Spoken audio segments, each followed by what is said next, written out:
The sun-scorched stage of the North African theatre was one of the most punishing battlegrounds of World War II, a vast, featureless expanse where the environment itself proved as formidable an adversary as any army. The conflict here began with a rapid series of thrusts and counter-thrusts across thousands of desolate miles, initially dominated by the Axis forces of Italy and the German Afrika Korps. Italian forces, though numerically superior at first, were quickly reinforced by the technologically advanced and highly mobile German units. The very nature of this desert war, a high-speed engagement of tanks and motorized infantry, meant that the traditional, static warfare of the European continent was utterly irrelevant here. Initial British efforts to contain the Axis advance were hampered by a fundamental inability to project power deep into the desert. Supply lines stretched precariously back to coastal depots and ports, creating an ever-widening chasm between the frontline soldier and his necessary support. For the mechanized armies of the 1940s, fuel, water, and spare parts were the true measure of a military's staying power, not merely the number of men or tanks on a roster. The early victories of the Axis powers were intoxicating, fostering a narrative of innate German superiority in combined arms, motorized warfare. Every forward advance by the Afrika Korps exacerbated the logistical strain on the retreating British Eighth Army, forcing them to abandon vital equipment. The entire campaign quickly devolved into a logistical tug-of-war where the side that could move and supply its forces most efficiently would inevitably control the vast desert. The critical lesson, learned in bitter defeat, was that in the desert, a tank with no fuel is simply a metal coffin, regardless of its armor or firepower. The vastness of the Sahara and Libyan deserts demanded a total rethinking of military supply, a lesson the British were slow and painful to learn in the initial years of the war. Their failure to establish redundant and high-capacity supply arteries meant that any tactical success was often fleeting, as the conquering force would quickly outrun its own support. This early period of the Desert War was defined by the paradox of highly mobile forces being crippled by their own inability to sustain that mobility far from home. The logistical crisis was an invisible, systemic failure that undercut every brilliant tactical plan the British devised on the ground. Field Marshal Erwin Rommel, the legendary Desert Fox, understood the desert not just as a battlefield but as a weapon to be wielded against a more conventionally minded enemy. His strategic genius lay in his willingness to embrace and push the absolute limits of his own logistical endurance, relying on surprise and speed to overcome material shortfalls. Rommel's doctrine centered on never allowing the enemy to rest, striking them unexpectedly and forcing them into a continuous, draining retreat. He made audacious, often reckless, deep thrusts that terrified the British command, who were accustomed to more predictable and measured advances. Crucially, Rommel factored the capture of British supplies into his battle plan, viewing the enemy's stockpiles as a critical, albeit unpredictable, part of his own supply chain. His forces were masters of scavenging abandoned Commonwealth fuel and ammunition, sometimes immediately turning British material against its former owners. This reliance on captured stores, while effective in the short term, masked the growing and ultimately fatal weakness in the Axis supply route across the Mediterranean from Italy. The British were forced to react to his constant maneuvers, burning their own limited fuel in endless pursuits and defensive repositioning. Rommel successfully created a psychological environment where the British believed his forces were always stronger, faster, and closer than they actually were. His maneuvers often left the Afrika Korps dangerously isolated, a fact that Rommel accepted as the cost of maintaining the operational initiative. German propaganda skillfully amplified his successes, creating the myth of a military machine whose sheer force of will could overcome any practical obstacle. This confidence in Rommel's genius, unfortunately for the Axis, blinded the High Command to the fundamental, solvable nature of the British logistical problems. They mistook their opponent's initial organizational failures for an inherent, permanent lack of resolve or capability. Rommel's approach was a high-stakes gamble on speed and psychological warfare, a strategy that could only succeed if his enemy remained slow and predictable. The myth of the Desert Fox perpetuated the idea that tactical brilliance alone could consistently defeat the crushing weight of superior industrial resources. The early British logistical failures in North Africa were a symphony of systemic breakdowns, stemming from a lack of foresight and an attachment to traditional supply methods. Vast quantities of war material would successfully traverse the ocean from Britain and the Empire, but would then pile up in huge, unorganized mountains at the Egyptian ports, particularly Suez. The subsequent movement of these supplies from the secure coastal area to the active front line was the operational bottleneck that crippled the Eighth Army.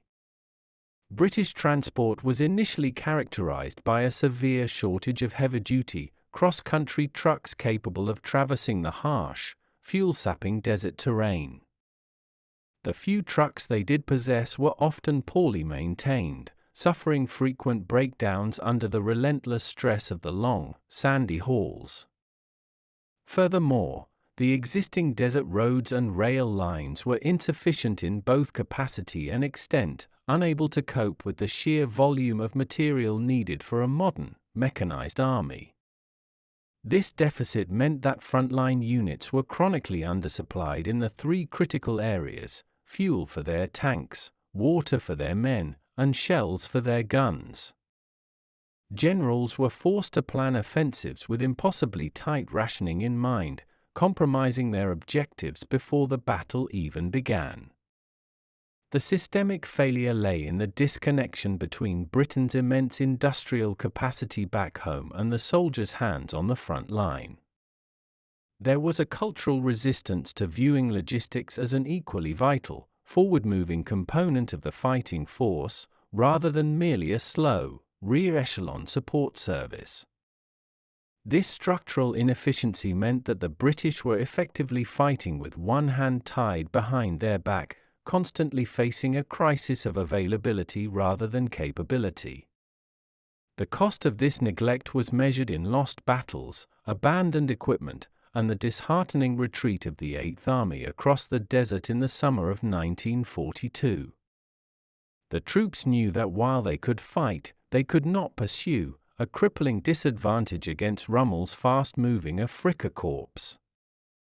This was a war not of men fighting men, but of supply fighting distance, and for a long period, distance was winning decisively against the British. The ultimate lesson of the deficit was that a well-fed and well-fueled army, even a slow one, will eventually defeat an ill-supplied army, no matter how brilliantly it is commanded. The initial Axis victories in North Africa fueled a dangerous, arrogant contempt among the German High Command for the slow and methodical British approach to warfare. Nazi leaders in Berlin, including Hitler himself, often cited the Eighth Army's cautious pace as evidence of the declining military spirit of the British Empire. Propaganda was quick to contrast the dynamic, daring maneuvers of the Afrika Korps with the British reliance on accumulating massive, stationary stockpiles before any movement. Rommel's successful deep penetrations and rapid encirclings were presented as the inevitable triumph of the Aryan warrior spirit over timid, overcautious bureaucracy. Official reports gleefully documented the captured British warehouses and abandoned vehicles, painting a picture of an enemy so slow they couldn't even protect their own material. This scorn was not merely propaganda, it became a genuine, fatal belief system within the German military structure.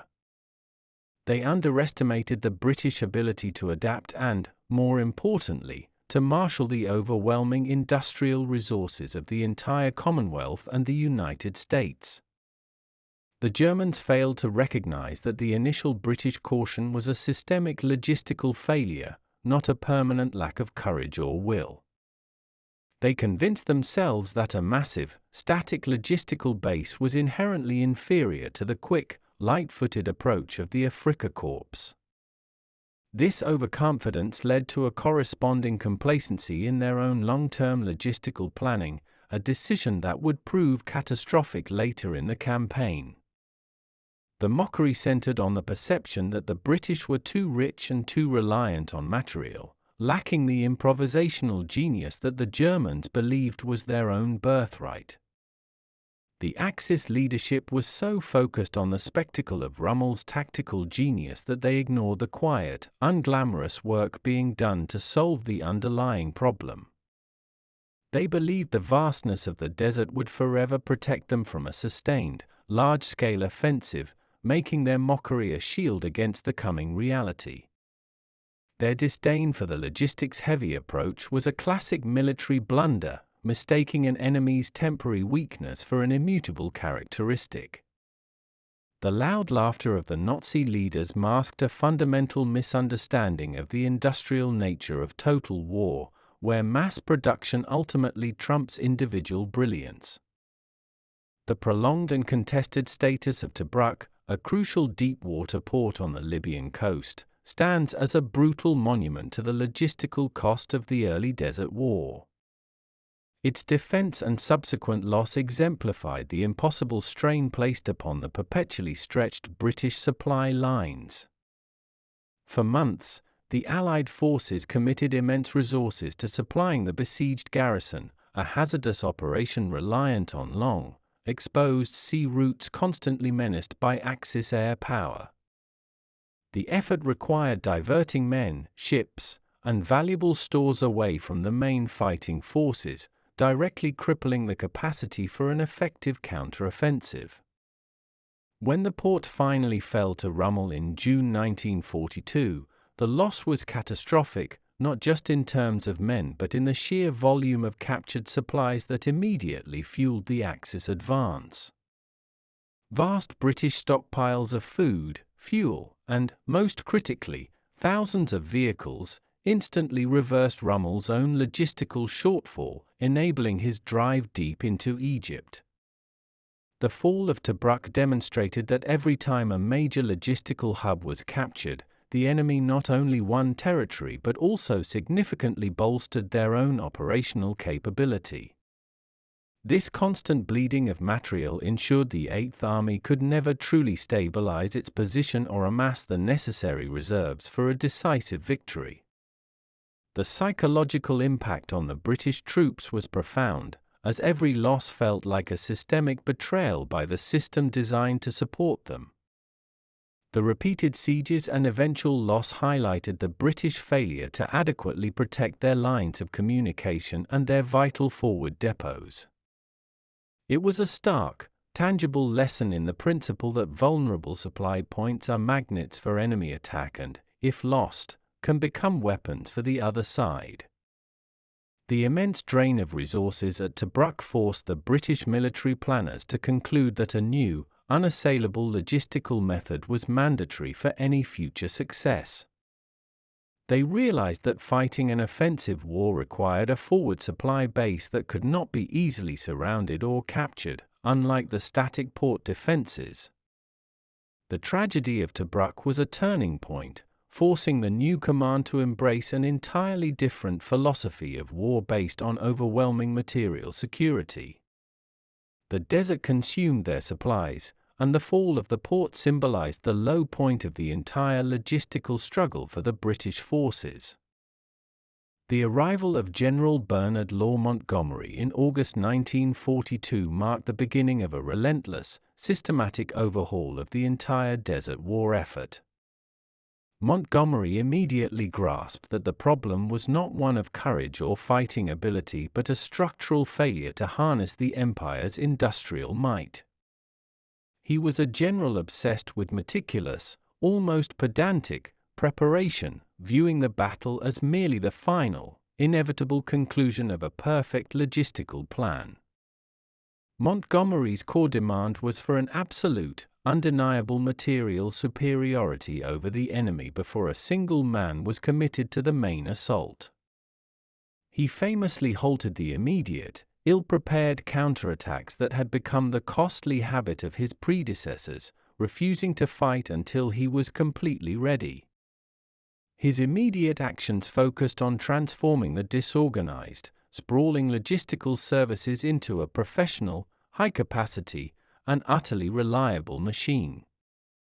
New systems of accountability were implemented, demanding exact figures on every gallon of fuel and every round of ammunition, removing the guesswork from supply. Montgomery preached a doctrine of balance, ensuring that every unit had the correct mix of men, tanks, guns, and, most importantly, the supplies to keep them operational. He worked tirelessly to instill a new confidence in the troops, assuring them that when the time came, they would have everything they needed to finish the job. This new, unwavering dedication to a prepared, decisive attack was a psychological tonic for an army weary of retreats and piecemeal defeats.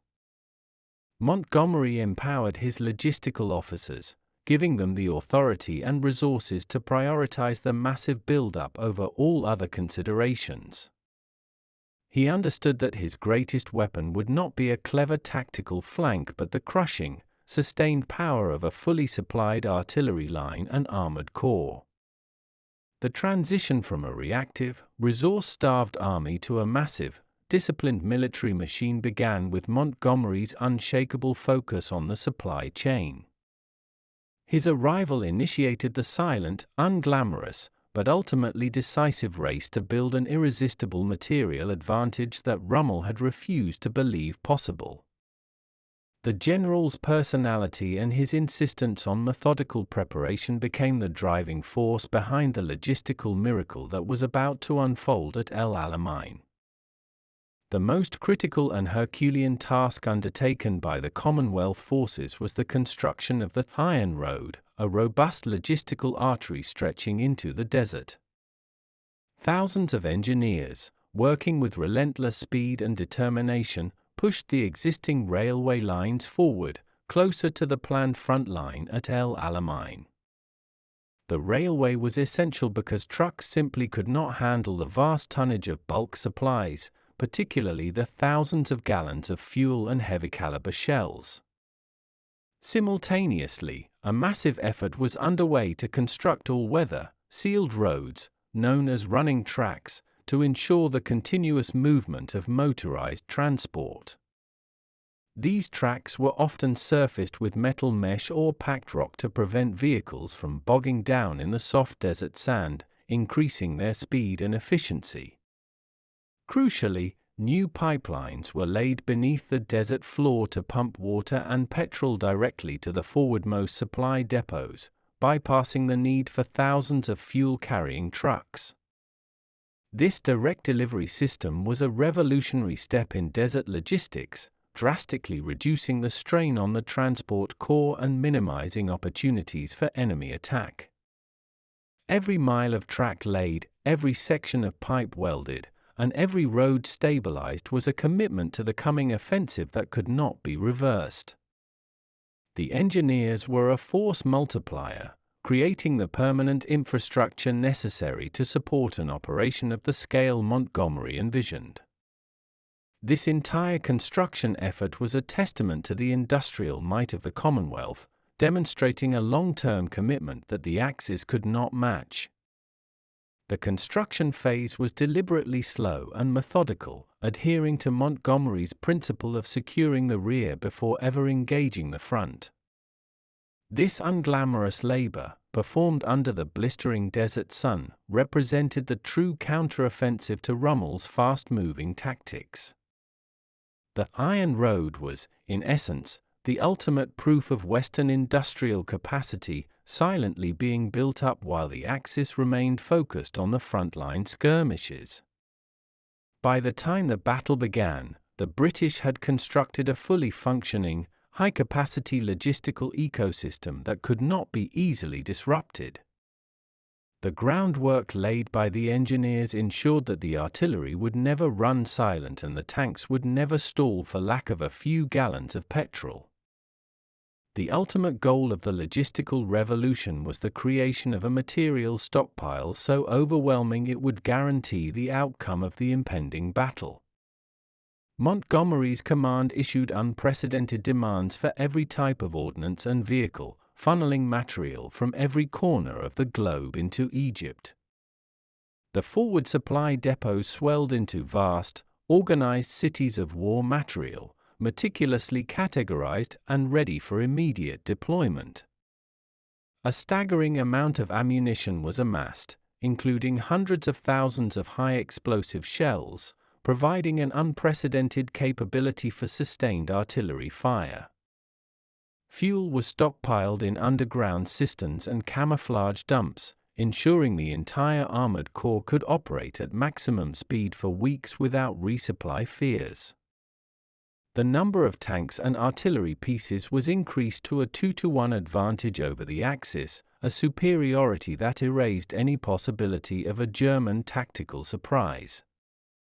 Every item, from spare tank tracks to tins of corned beef, was accounted for, demonstrating a level of meticulous organization previously unseen in the Desert Campaign.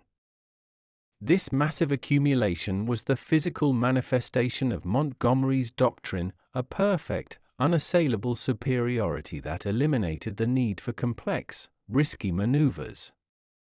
The sheer volume of material required a constant, flawless flow through the new Iron Road, a logistical operation running 24 hours a day, 7 days a week.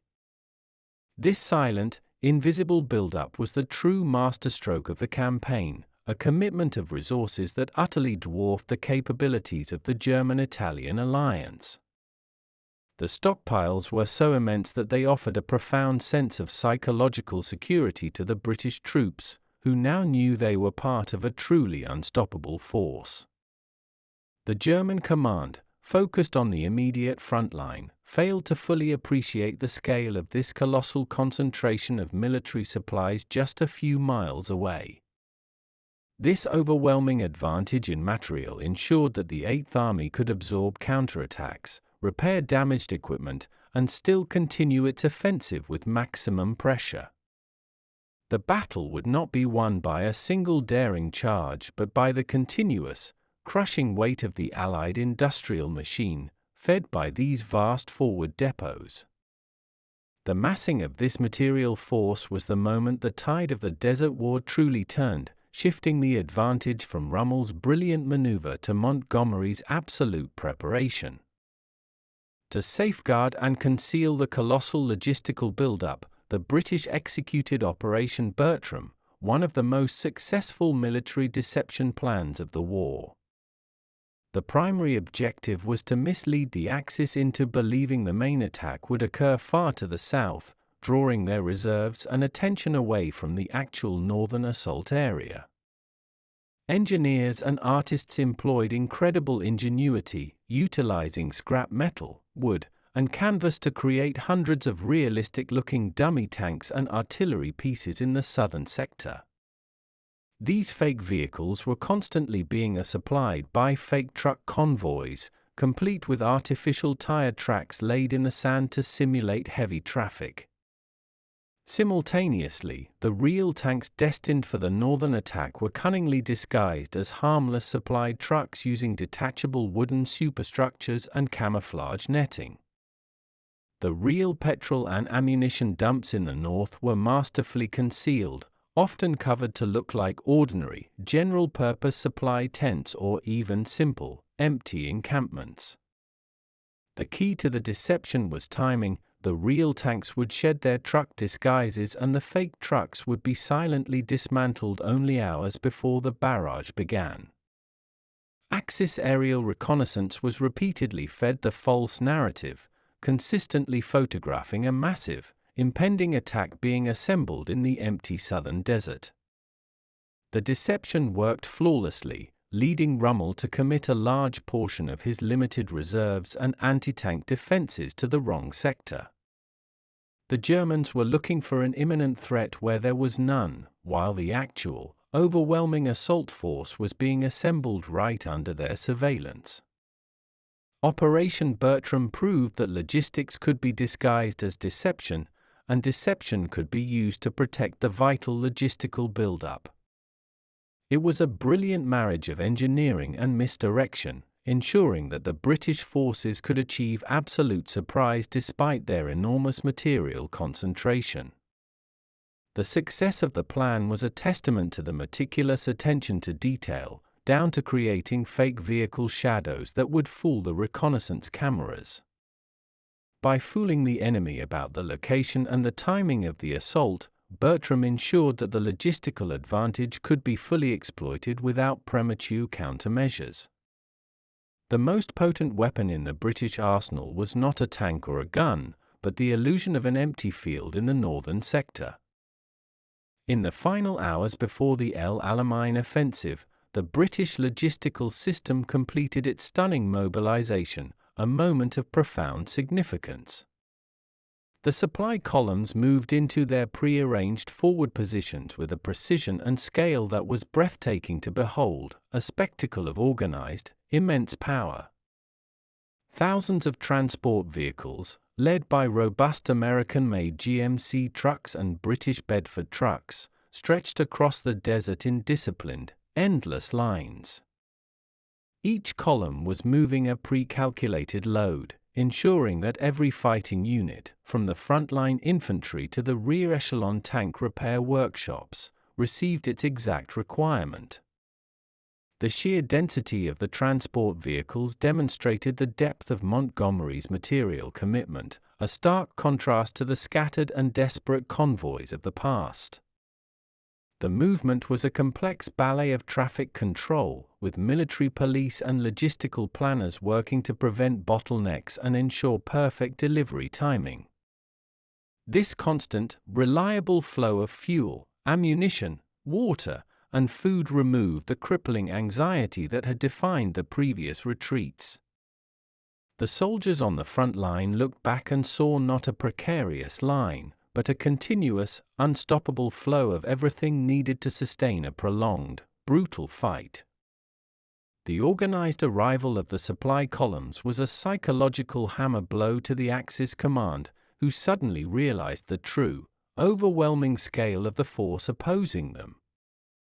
This wasn't a skirmish force, it was a juggernaut of material, capable of absorbing enormous losses and still maintaining its momentum for weeks on end.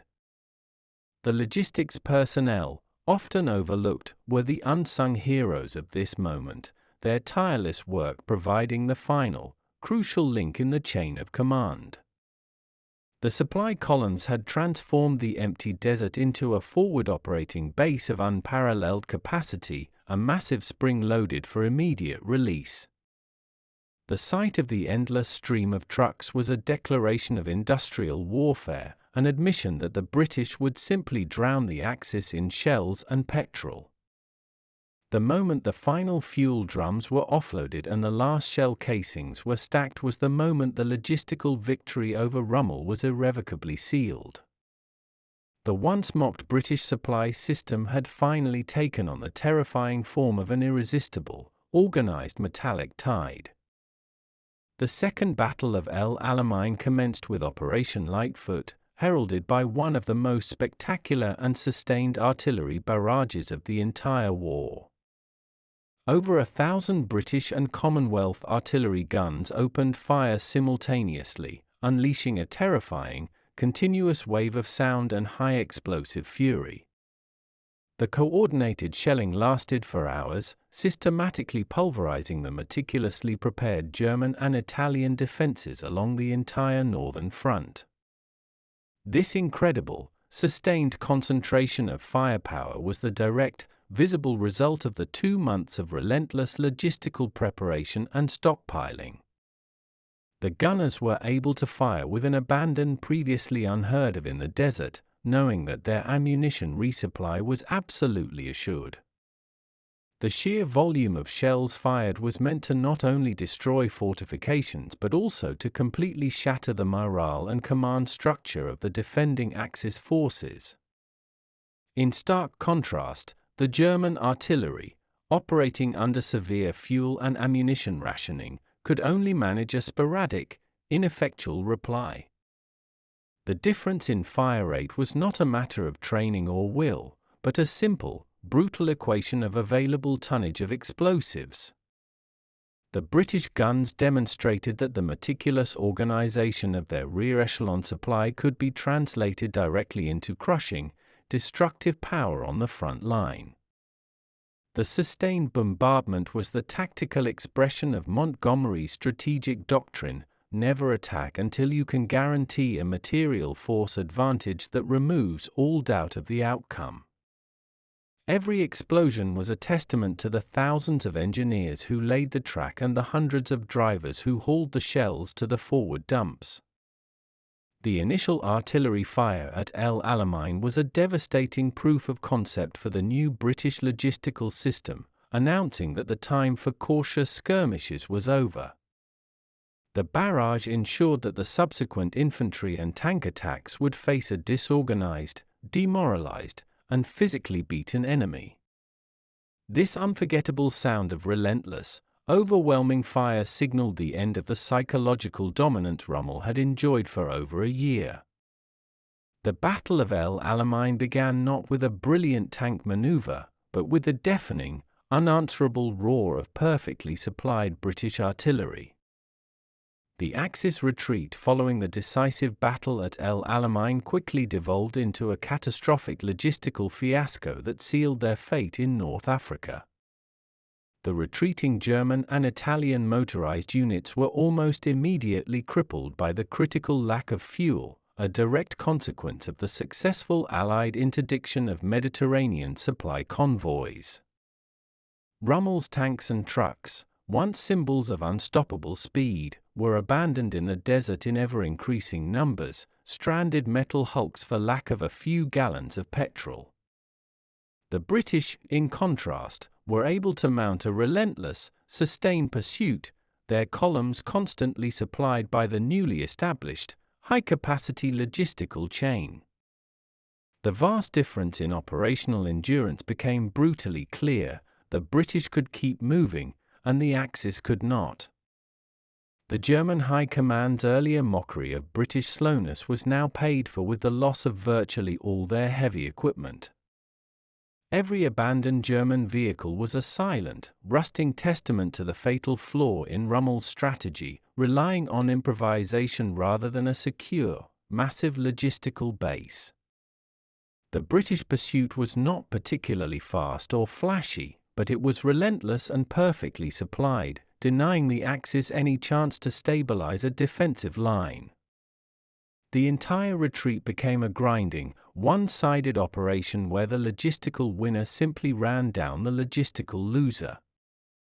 The North African campaign concluded with the complete eradication of the Axis presence, a victory achieved not by a single tactical coup, but by months of quiet, deliberate planning. The entire episode proved the immutable truth that in modern warfare, the supply depot is often more important than the battlefield itself. Winston Churchill's famous quote that before Alamein we never had a victory, after Alamein we never had a defeat, perfectly captured the turning point. The victory was the fruit of the systematic, organized commitment to material superiority that Montgomery demanded from the moment he arrived. The ultimate irony was that the British, derided for their logistical clumsiness, ultimately defeated the Germans through a mastery of the very science they had been mocked for lacking. The desert was finally filled not with the dust of Rommel's advance, but with the unyielding, organized shadow of Montgomery's ceaseless supply columns.